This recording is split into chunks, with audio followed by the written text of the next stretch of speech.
Hello and welcome students, Gyanjyoti coaching সেন্টারের পক্ষ থেকে তোমাদের সকলকে আরো একবার স্বাগত। মাঝখানে কিন্তু আমি অনেকটা সময় জুড়েই কোনো রকম ভিডিও তোমাদের সামনে নিয়ে আসতে পারিনি কিছু ইস্যুজের জন্য, কিন্তু এবার থেকে আবার কিন্তু রেগুলারলি তোমরা ভিডিওসগুলো পেয়ে যাবে। তো আজকে আমরা আলোচনা করব যে বিষয়টা নিয়ে, সেটা হলো ভালো সমন্বয়ের মানদণ্ড।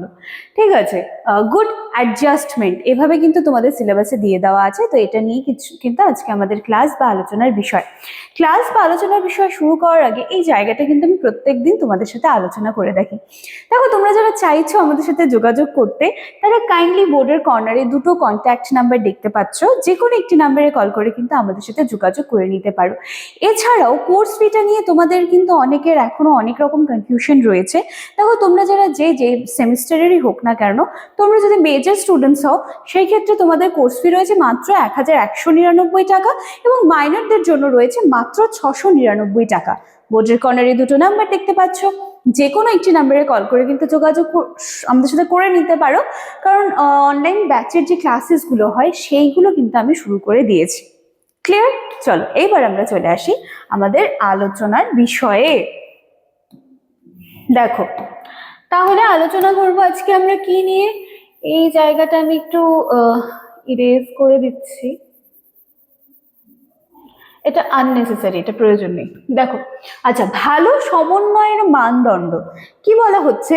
মানুষ প্রত্যেক দিন নানা রকম পরিস্থিতির মুখোমুখি হয়। এই যে অ্যাডজাস্টমেন্ট, এটার উপরে কিন্তু আমি একটা ক্লাস অলরেডি দিয়েছি, দেখোনি যারা, কাইন্ডলি চ্যানেল ভিজিট করো, চ্যানেল সাবস্ক্রাইব করো, পাশে থাকা বেল আইকন প্রেস করে অল করে দাও।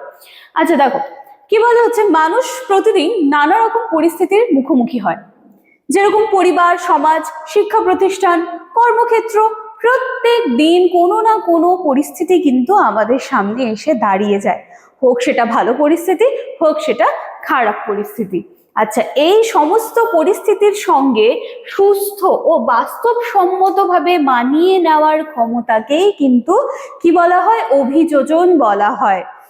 কি বলা হয়? অ্যাডজাস্টমেন্ট বলা হয়। আমরা অ্যাডজাস্ট কথাটার সাথে এতটাই বেশি অভ্যস্ত যে এর বাংলা মানে অভিযোজন হতে পারে, এটা কিন্তু আমরা অনেকে ভুলতেই বসেছি। ক্লিয়ার? আচ্ছা, তাহলে একজন ব্যক্তি মানসিকভাবে সুস্থ থাকে, সমাজের সঙ্গে ভারসাম্য রেখে চলে এবং নিজের সমস্যা গঠনমূলকভাবে সমাধান করতে পারে, তখন তাকে গুড অ্যাডজাস্টমেন্ট বলে। তার মানে কি? এই যে প্রত্যেক দিন বিভিন্ন ধরনের পরিস্থিতির আমরা সম্মুখীন হচ্ছি, এই যে একজন ব্যক্তি মানসিকভাবে সুস্থ থেকে প্রত্যেকটা পরিবেশের সাথে যখন আমরা সুন্দর করে ব্যালেন্স করে চলতে পারছি, তখন সেটাকেই কিন্তু বলা হচ্ছে it is a good adjustment. ঠিক আছে? তার মানে হচ্ছে ভালো অ্যাডজাস্ট করার যে দিকগুলো রয়েছে সেটার কথা বলা হচ্ছে। ভালো অভিযোজনের প্রধান মানদণ্ড স্বরূপ এবার একটু আমরা মানদণ্ডগুলো নিয়ে একটু দেখব যে গুড অ্যাডজাস্টমেন্টের ক্ষেত্রে কোন জায়গাগুলো রয়েছে। কি আছে? ইমোশনাল স্টেবিলিটি, আবেগগত স্থিতিশীলতা।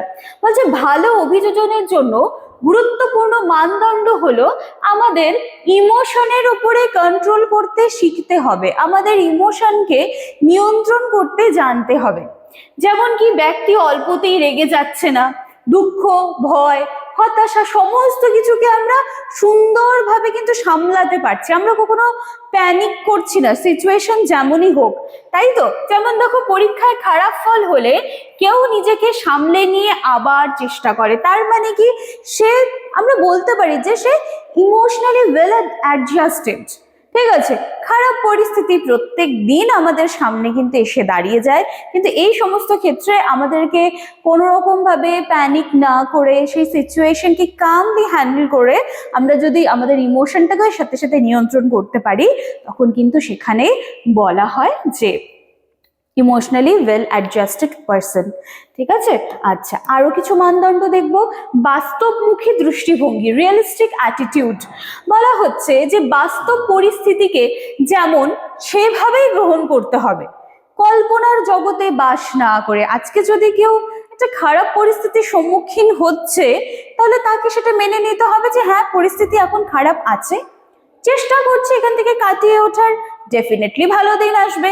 নাকি কল্পনার জগতে বসে আমি ভাবতে থাকবো এবং আমি সেখান থেকে বেরোনোর কোনো চেষ্টা করছি না, তাহলে কিন্তু হবে না। ঠিক আছে, আমাদেরকে বাস্তবমুখী হতে হবে। আমাদের যে চিন্তা ভাবনা রয়েছে সেটাকে কিন্তু বাস্তবমুখী করে তুলতে হবে।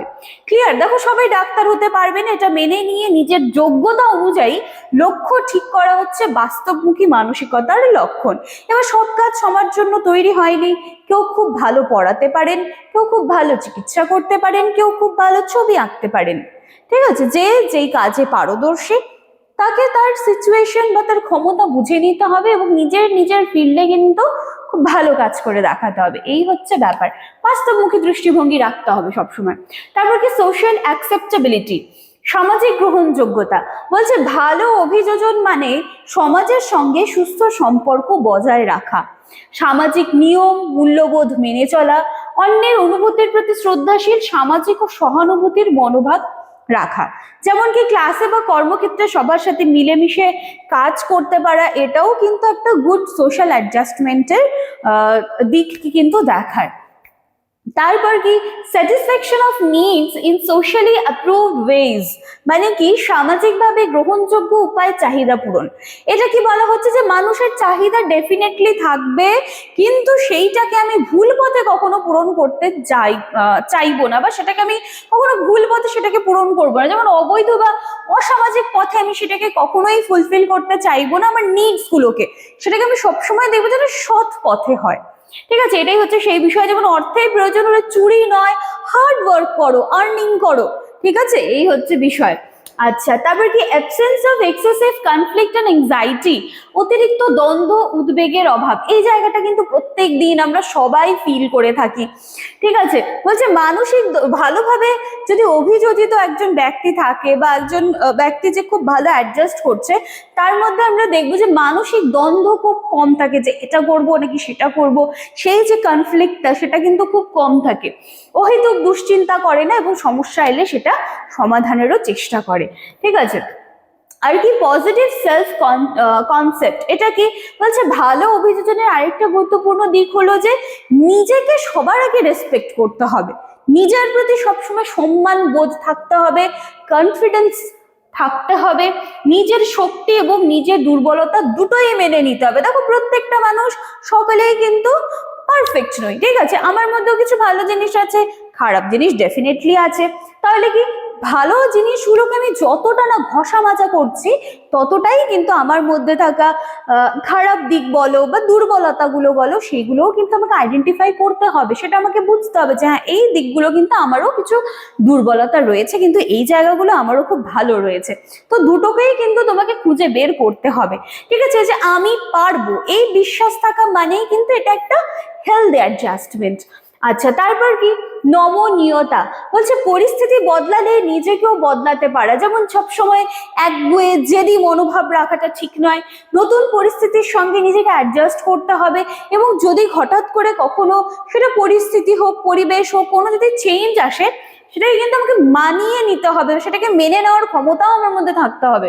ঠিক আছে, দেখো নতুন স্কুল বা কলেজে কি হয়, অনেক সময় কি অনেক বাচ্চাদেরকে দেখবে তারা না অ্যাডজাস্ট করতে পারে না, এক কোনায় বসে থাকছে, কারোর সাথে টিফিন শেয়ার করছে না, তখন সে অ্যাডজাস্ট করতে পারছে না সেই পরিবেশের সাথে। তো এটা একটা প্রবলেম, এটা কিন্তু আমরা গুড অ্যাডজাস্টমেন্ট বলবো না। কিন্তু যখন দেখবে যে কোনো বাচ্চা গিয়ে বা যে কেউ নতুন একটা পরিবেশে গিয়ে খুব সুন্দরভাবে সবার সাথে মানিয়ে গুছিয়ে নিতে পারছে, তখন কিন্তু আমরা বলবো যে হ্যাঁ, এটা কিন্তু গুড অ্যাডজাস্টমেন্ট।